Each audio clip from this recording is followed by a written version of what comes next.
Hello everybody, welcome to Danish Beer Reviews. Thanks for joining me. Look what we're drinking tonight. Special Brew from Carlsberg, or Carlsberg Special Brew to give it. It's probably its fancy.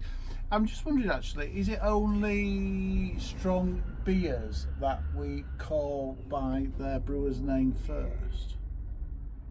Because it's Carlsberg Special Brew, Tennant Super, Skull Super Strength.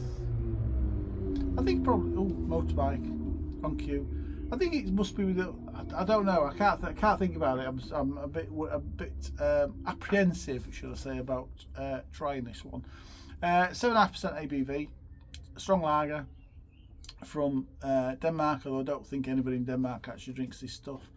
Yeah, I was trying to work out. I think it's probably 35 years since I last had this. We used to try and drink it at parties when I was a kid. We used to call it battery acid. Don't know who remembers that, or if anybody actually calls it that now. The beer and drop in ABV, it used to be 9%, it's now 7.5% ABV. Brewed in the UK. I'm waffling because I don't particularly want to open it and have this. But history then. So Carlsberg Special Brew was made especially for Winston Churchill's visit to the brewery in Denmark in 1950. There you go. I do like, I mean, Carlsberg gets a bit of a bad rap, I think. But I do like their Carlsberg Extra, the Pilsner. It's a beautifully smooth drink. Not as strong as this, obviously, but it's a beautifully smooth drink. I've waffled, I think. I obviously do this because you guys don't have to, but what I expect, if this makes me go blind, you've all got to club together to buy me a white stick or a guide dog or something. I picked this up. I got this given actually. Adrian at work, I know, likes strong beers. I knew he likes this one, and I just happened to be in. I know, I always remember, forget which around is the Untappd with the Faxa 10. So I bought him that. So in return, he drinks this a lot, which says a lot about AD, I think. In return, he gave me this. Very kind of him. Cheers, AD. I might not be in work on Monday. So, this will be a good one because I've never seen this in 35 years drunk indoors before. This is obviously like a park bench type beer, so I'm glad I'm recording this one. That's poured a dark amber. Good levels of carbonation and just off white head. Looks alright. Let's get a little snifter, shall we?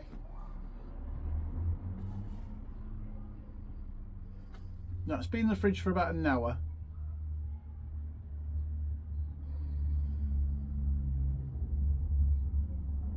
Yeah, do you know what? It's quite mild, but it has got that strong lager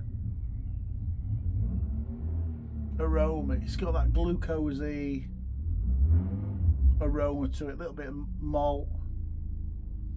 No harshness actually. I'm surprised there's no harshness in there.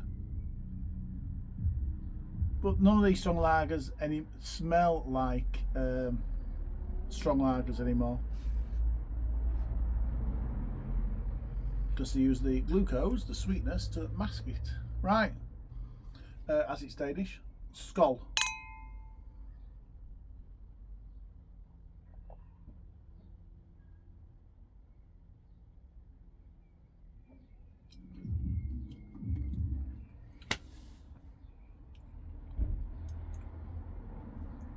Actually, first impressions, I'm being honest now, it's not that bad. It's not as bad as I remember it. Like I said, we used to call this battery acid. I don't even remember ever drinking half a can. It was stronger though, it was 9% to be fair. And strong beers, I'm a beer reviewer, I like my beers. I do like my strong beers. I mean, I brew my own beers regularly above 7.5%, so, and there's plenty behind me. 7.5% plus. One of my favourite drinks is strong drinks is the Bateman's Vintage Ale. Absolutely glorious beer.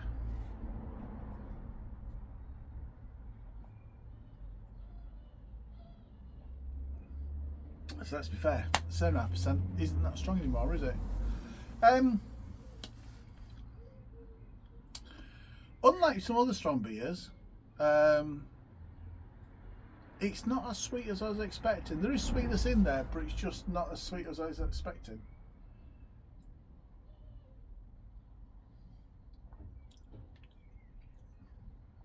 There's a little maltiness to it. Really good mouthfeel, actually. Not really picking up any hop flavour, but there's a good amount of bitterness coming from hop.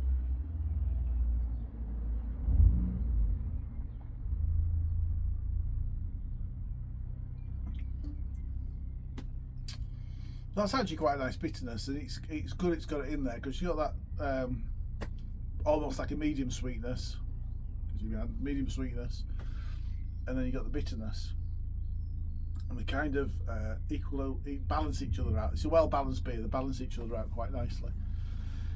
But yeah, do you know what? It's surprisingly. I mean, I was remembering the beer from the, what would it have been, early 80s.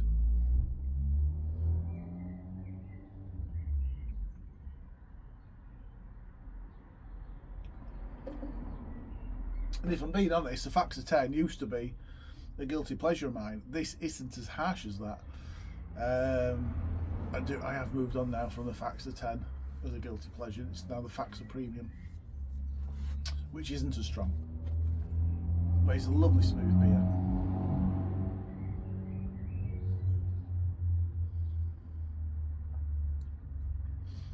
This is going down well. It's been a busy day today, been doing some DIY for family. So Cat and George, their new house.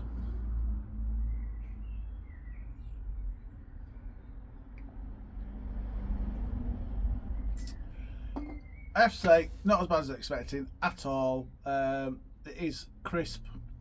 It is quite refreshing. It is really easy drinking, which just surprised me.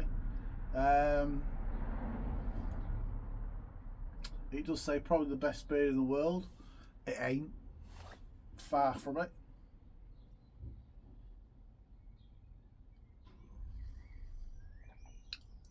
And I would say as strong beers go, it certainly isn't my favourite. Tennant's Super, by far my favourite of these sorts of beers. It's just, for me, it's just, I like the sweetness. I do like the sweetness of it, but that's not bad. And I've not gone blind. Danish Special Beer. Sorry, Danish Special Brew Lager from Carlsberg. That's not too bad. I'm going to have to score it 5 out of 10. I'm going to have to go up medium way, because it's not horrendous, which is what I was expecting. It's not the best flavour beer in the world, which I wasn't expecting. It is somewhere down the middle for a strong lager. Would I buy it again? No. I'd buy the Carlsberg Export over this every day of the week. At least I would never buy it again for myself. Yeah, 5 out of 10. It's not as bad as I remember it. I know there's a lot of you that remember, like me, a little bit older than some beer reviewers. Will remember quite nicely. Will remember the 9% one. This ain't as bad. If somebody's had that 9% one and then somebody's had this, leave a comment, drop me a comment, let me know what you think about this one. Like, subscribe. Love to have you along for this journey. Yeah, wherever you're drinking, please enjoy it. Until next review, cheers everybody.